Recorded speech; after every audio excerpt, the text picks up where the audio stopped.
दोस्तों, क्या आप आने वाली सर्दियों में एक विंटर राइड प्लान कर रहे हो बाइक से, मोटरसाइकिल से, लद्दाख में, स्पीति वैली में, पांगी वैली में या लाहौल वैली में, और इन बातों को लेके कंफ्यूज हो रहे हो कि भाई वहां पे क्या क्या ऐसे आइटम्स हैं जो मोस्ट इंपॉर्टेंट है, जो आपको इस बाइक राइड पे हमेशा अपने साथ लेके जाने चाहिए। तो दोस्तों, अपनी इस लद्दाख ट्रैवल गाइड सीरीज के पिछले एपिसोड में मैंने आपको बताया था 13 ऐसी टिप्स या ट्रिक्स या प्रिकॉशंस जो आपको फॉलो करनी चाहिए जब आप एक विंटर राइड प्लान कर रहे हो, विंटर बाइक राइड प्लान कर रहे हो लद्दाख में, स्पीति वैली में। आज के इस एपिसोड के अंदर हम कुछ ऐसे नेसेसरी आइटम्स की बात करेंगे जो हमेशा आपको अपने साथ में रखने चाहिए जब भी सर्दियों के मौसम में, ठंड के महीने में या कोई भी ठंडी बाइक राइड आप जो है हिमालयाज में प्लान कर रहे हो। चलिए फिर शुरू करते हैं।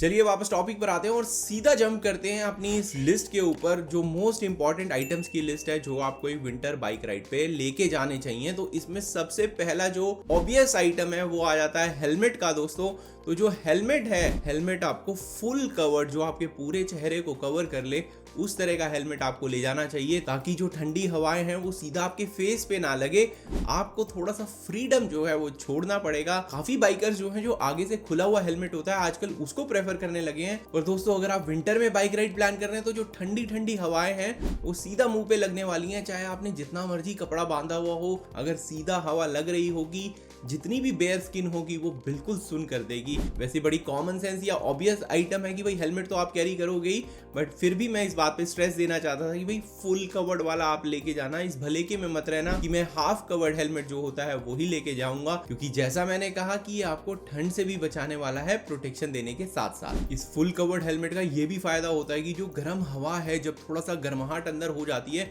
उसको ट्रैप कर लेता है, अंदर ही, बाहर नहीं निकलने देता। तो थोड़ी गर्माहट जो है आपको मिलती रहती है जो बाहर की ठंड है उससे। दूसरा आइटम आ जाता है बलाक्लावा या मंकी कैप, या फिर आप मफलर और स्कार्फ, जो विंटर स्कार्फ होते हैं वो कैरी कर सकते हैं अगर आप मंकी कैप से कंफर्टेबल नहीं है। अब आपको लग रहा होगा ये आइटम क्यों चाहिए धीरज भाई, बाइक राइड के हिसाब से ये तो ठंड में वैसे ही मुझे आइटम कैरी करना चाहिए। तो बिल्कुल दोस्तों, ये ठंड में वैसे ही कैरी कर रहे होगे, पर ये आइटम बाइक राइड के समय इसलिए जरूरी है क्योंकि जो आपका हेलमेट है वो एक लेवल तक का ऊपर से फेस या गर्दन तक का प्रोटेक्शन देगा, और जो आपकी जैकेट है वो आपके पेट से या कमर से लेके और गर्दन तक एक लेवल तक ही प्रोटेक्शन देती है। तो फिर भी कुछ पार्ट जो है फेस का और गर्दन के बीच में ऐसा रह जाता है जहां पे बेयर स्किन रहती है, और जहां जहां पे बेयर स्किन होगी, जब आप बाइक राइड ठंडे मौसम में कर रहे होगे, माइनस टेम्परेचर्स में कर रहे होगे, तो वो पॉसिबल नहीं हो पाएगा। तो उसके लिए ये जो बलाक्लावा हो गया है, मंकी कैप हो गई, अगर आप ये पहन के बाइक राइड करेंगे तो ना तो सिर्फ ये आपको सर पे एक एक्स्ट्रा प्रोटेक्शन देगी हेलमेट के अंदर, अगर आपका फुल कवर्ड हेलमेट है, फुल फेस कवर्ड हेलमेट है, उसके अंदर जो वार्मथ पैदा हो रही होगी इस बलाक्लावा या मंकी कैप की वजह से वो ट्रैप्ड भी रहेगी। और दूसरा इंपॉर्टेंट पार्ट है कि बलाक्लावा और मंकी कैप जो होती है नीचे गर्दन पे भी आ जाती है, तो वहां पे भी आपको प्रोटेक्शन देगा। अगर आप मंकी कैप को पहनने में कंफर्टेबल नहीं है तो भाई जो वुलन स्कार्फ होते हैं या फिर मफलर होते हैं अच्छी क्वालिटी के, जो आपको अच्छी गर्मी या अच्छी गर्माहट देते हैं, वो आप अपनी गर्दन के आसपास रैप कर सकते हैं, क्योंकि गर्दन को प्रोटेक्ट करना जहां पे भी बेयर स्किन है, जब डायरेक्ट हवा लग रही होगी तो बहुत जरूरी है। तो इसलिए इन आइटम में से किसी ना किसी को जरूर कैरी करें ताकि जो बीच का गैप है जैकेट से लेके हेलमेट तक का वो अच्छे से कवर रहे। तीसरा आइटम इसमें आ जाता है बॉडी में, और नीचे चले तो जो एक अच्छी राइडिंग जैकेट है वो आपको उसमें इन्वेस्ट करना चाहिए, वो आपको खरीदनी चाहिए। जो अच्छी राइडिंग जैकेट्स होती हैं या तो वो सिंथेटिक मटेरियल की होगी या फिर मिक्स्ड सिंथेटिक और दूसरा कोई मटेरियल मिला हुआ होगा, या फिर लेदर की जैकेट होगी। वही इस तरह की जो बाइकिंग जैकेट होती है, जो हवाएं होती है, ठंडी ठंडी हवाएं होती हैं, उनको डिफ्लेक्ट करने में, उनसे प्रोटेक्ट करने में बॉडी को काफी काम आती हैं। पर आपको ये ध्यान रखना है कि अगर आप लेदर टाइप के मटेरियल की जैकेट लेते हैं तो अगर स्नोफॉल हो रहा होगा या बीच में किन्नौर वैली के अंदर अगर आप स्पीति की विंटर बाइक राइड कर रहे हैं तो वहां पे अगर थोड़ा बहुत रेनफॉल हो रहा होगा, विंटर के महीने में हो जाता है, जहां जहां पे बर्फ पड़ रही होती है ऊंचाइयों पे, तो जो निचले इलाके हैं वहां पे वो बारिश की फॉर्म में गिरती है। तो अगर वो बारिश गिर रही है तो लेदर जो है अच्छे से बारिश में प्रोटेक्ट नहीं करता है। तो लेदर का बस ये एक डिसएडवांटेज रहता है। अदरवाइज कोई भी अच्छी विंटर जैकेट जो होगी, जो आपको विंटर कंडीशन से प्रोटेक्ट कर सकती है, आप उसमें जरूर इन्वेस्ट करिए। ऑफ कोर्स आप नीचे लेयर्स पहन रहे होंगे, उस पर अभी आते हैं। और दोस्तों ऐसी आप विंटर जैकेट लीजिएगा जिसमें जो कफ्स होती हैं वहां पे इलास्टिक हो और जो कमर है वहां पे भी इलास्टिक हो, ताकि आप उसको अच्छे से बंद कर पाए और जो हवा है, ठंडी ठंडी हवा, वो आपकी जैकेट में कफ्स पे से या आर्म्स के अंदर से ना घुसे या फिर कमर के आसपास से हवा जो है ना घुस पाए। तो ये जो इलास्टिक होते हैं, जो कमर के आसपास होते हैं और कफ्स के आसपास होते हैं, ये उस ठंडी हवा को घुसने से प्रोटेक्ट करते हैं। तो इसलिए अगर आप अच्छी राइडिंग जैकेट में इन्वेस्ट करेंगे तो आपको ठंड से भी प्रोटेक्ट कर सकता है और बारिश से भी प्रोटेक्ट कर सकता है। और ये दोनों ही चीजें जो है आपके कपड़ों को थोड़ा बहुत गीला कर सकती हैं, मॉइस्चर पैदा कर सकती हैं या थोड़ा ज्यादा गीला कर सकती हैं। अगर पानी सीप इन हो रहा है, बर्फ सीप इन हो रही है, तो उससे आपको शिवरिंग वगैरह हो सकती है, ठंड लग सकती है और आपकी जो पूरी राइड है वो कट शॉर्ट हो सकती है। चौथे नंबर पे आ जाते हैं अच्छी क्वालिटी के राइडिंग ग्लव्स। इस बात को लेके काफी लोग अक्सर कमेंट करते हैं कि धीरज भाई ग्लव्स क्या एसेंशियल है, क्या बहुत इंपॉर्टेंट है कैरी करना। और मुझे पता है वो इस माइंडसेट से आ रहे होते हैं कि भाई जो ग्लव्स हैं, जैसे आप ग्लव्स पहन के बाइक राइड कर रहे होते हो तो काफी बार ऐसा लगता है कि भाई अगर मैं बेयर हैंड से बाइक को कंट्रोल करने की कोशिश करूंगा तो मेरे पास ज्यादा कंट्रोल रहेगा। ग्लव्स में पूरी तरह से फ्रीडम नहीं आता है उंगलियों की मूवमेंट वगैरह का, इसलिए कुछ लोग जो है कंफर्टेबल नहीं हो पाते हैं ग्लव्स के साथ बाइक राइड करने के लिए। अब भाई ठंड के महीने में अगर आप बिना ग्लव्स के बाइक राइड करना चाहते हैं तो दोस्तों आप समझ सकते हैं कि आपके हाथ जो है पूरी तरह से जाम हो जाएंगे। अगेन बहुत ही ऑब्वियस चीज है, बट फिर भी इस तरह के सवाल आते हैं, इसीलिए मेरा मकसद था कि मैं इसको लिस्ट में डालूं और एक्सप्लिसिटली जो है एक्सप्लेन करूं इस आइटम को कि भाई आपको ग्लव्स कैरी करना बहुत आवश्यक है। क्योंकि आप in fact Kinnaur valley, Spiti valley तो भूल ही जाइए, अगर आप स्पीति वैली की माइनस टेम्परेचर में बाइक राइड कर रहे हैं, आप किन्नौर वैली के आसपास, शिमला, नारकंडा के आसपास भी बिना ग्लव्स के बाइक राइड करना चाहेंगे तो हाथ पूरी तरह से जाम हो जाएंगे। तो इसलिए अच्छी क्वालिटी के राइडिंग ग्लव्स जो हैं वो आपको जरूर खरीदनी चाहिए। अब इसमें क्या क्या क्वालिटीज देखनी चाहिए, तो जो सबसे पहली क्वालिटी आपको देखनी है अपने ग्लव्स के अंदर, वो देखनी है विंड से प्रोटेक्शन की। जो ठंडी हवाएं होंगी वो आपके हाथ पे सीधा लग रही होंगी। अगर आपको अपने हाथों को ठंडी हवाओं से प्रोटेक्ट करना है तो ग्लव्स का जो मटेरियल है वो विंड प्रूफ होना चाहिए, उसमें हवा नहीं घुसनी चाहिए। दूसरा जो आपको ध्यान में रखना आइटम वो ये है कि ग्लव्स की कैप होनी चाहिए जो आपकी आर्म्स वगैरह है वहां पे, और साथ में इलास्टिक या कुछ तरह का उसको क्लोज करने का ऑप्शन होना चाहिए, ताकि आप ग्लव्स जो हैं अपनी जैकेट के ऊपर तक या फुल स्लीव का जो कुछ भी आपने पहना हुआ है उसके ऊपर तक ले जाएं और उस कैप के वहां से उसको टाइटली क्लोज कर पाएं, ताकि जो हवा है वो आर्म्स में घुसने का कोई मौका ही ना रहे। आपकी उंगलियां वगैरह ग्लव्स प्रोटेक्ट करेंगी और जो कैप है ग्लव्स की, जब वो आपकी जैकेट में ऑलरेडी बता चुका हूं कि आपको कफ्स पे इलास्टिक वाली लेनी चाहिए, तो ये डबल इलास्टिक जो हो जाएगा वो पूरी तरह से आपके हाथों को बंद कर देगा ताकि जो एयर है वो अंदर ना घुस पाए। और तीसरी चीज जो आपको ध्यान में रखनी है कि भाई अंदर से इंसुलेटेड हो, ताकि जो ठंडी हवाएं हैं या ठंड है वो अंदर तक ना आ पाए और आपके हाथ, उंगलियां वगैरह गर्म रहे। अब इसमें कुछ दोस्तों को मैंने देखा है, कुछ बाइकर्स को जो मेरे दोस्त हैं उनको देखा है कि जो डॉक्टर ग्लव्स वगैरह होते हैं ना वो अंदर पहन लेते हैं, वो अंदर पहन के राइड करते हैं, तो उससे उनको एक और लेयर प्रोटेक्शन की मिल जाती है। पर इसमें ध्यान रखिएगा दोस्तों कि जो डॉक्टर ग्लव्स होते हैं काफी टाइटली क्लोज्ड होते हैं, तो जब भी आप ब्रेक ले रहे हो तो उनको उतार जरूर लीजिएगा ताकि बहुत देर तक हाथ जो है उन टाइटली क्लोज ग्लव्स में ना रहे। अब 5वें नंबर पे चले तो भाई सॉक्स और जो शूज हैं उनकी बात करते हैं। तो दोस्तों होता ये है कि जब भी आप ठंडी या एक्सट्रीम ठंड के अंदर जाते हैं तो जो हमारी बॉडी होती है वो एक सर्वाइवल मोड में चली जाती है। ये बायोलॉजिकल मैकेनिज्म है जिसमें होता ये है कि जो ब्लड है वो सर्वाइवल मोड के अंदर वो जो मेजर ऑर्गन्स हैं उनके पास जाना शुरू हो जाता है, पंप वहां पे होना शुरू हो जाता है।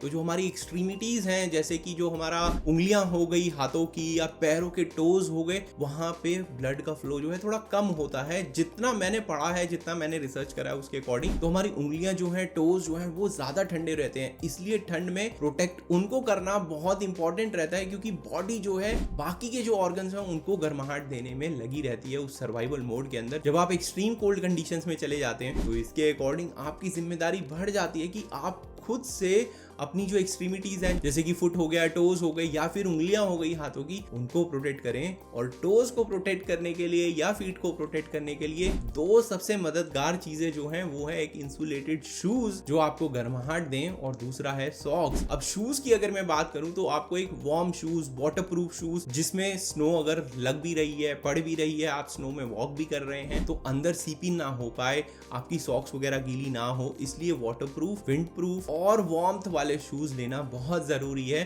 तो अगर आपका बजट में आप लेना चाहते हैं इस तरह के शूज, तो मैं रेकमेंड करूंगा कि आप डीकैथलॉन जा सकते हैं और वहां पे कोचुआ 5000 सीरीज जो है उसको ट्राई कर सकते हैं। बस मेक श्योर ये करना कि अंदर से वार्मथ हो और वाटरप्रूफ वगैरह हो, या उससे ऊपर की कोई सीरीज है अगर आपका बजट थोड़ा सा और ज्यादा आप एक्सटेंड कर सकते हैं तो वो ले सकते हैं। अदरवाइज अगर बजट का इशू नहीं है, आप लॉन्ग टर्म सोच रहे हैं कि आप इस तरह की राइड्स करने वाले हैं या फिर विंटर में ट्रैवल करने वाले हैं, तो वही सोलोमन हो गया, नॉर्थ फेस हो गया, कोलंबिया हो गया या कैटरपिलर हो गया, इन ब्रांड्स के काफी अच्छे शूज जो हैं जो आपको ठंड में वाटर में प्रोटेक्ट करते हैं वो आपको मिल जाएंगे। और क्योंकि स्लिपरी कंडीशंस होंगी तो जो सोल है आप ध्यान रखिएगा कि एंटी स्लिप सोल हो, ताकि जब आप चल भी रहे हैं और ब्लैक आइस या आइस वाइस फॉर्म है वहां पे फिसलने का खतरा जो है कम से कम हो। और जूतों के अंदर की बात करें तो जो आपकी सॉक्स हैं वो वूल सॉक्स होनी चाहिए, वुलन सॉक्स होनी चाहिए, ताकि आपको वो वार्मथ एक्स्ट्रा दे पाएं। और जो मेरे जैसे लोग हैं जिनको ज्यादा ठंड लगती है भाई, वो 2 लेयर ऑफ सॉक्स पहन के शूज को पहन सकते हैं। तो जो शूज का साइज है थोड़ा कंफर्टेबल लीजिएगा, क्योंकि आपको पता है कि अगर आप ठंड में बाइक राइड करने वाले हैं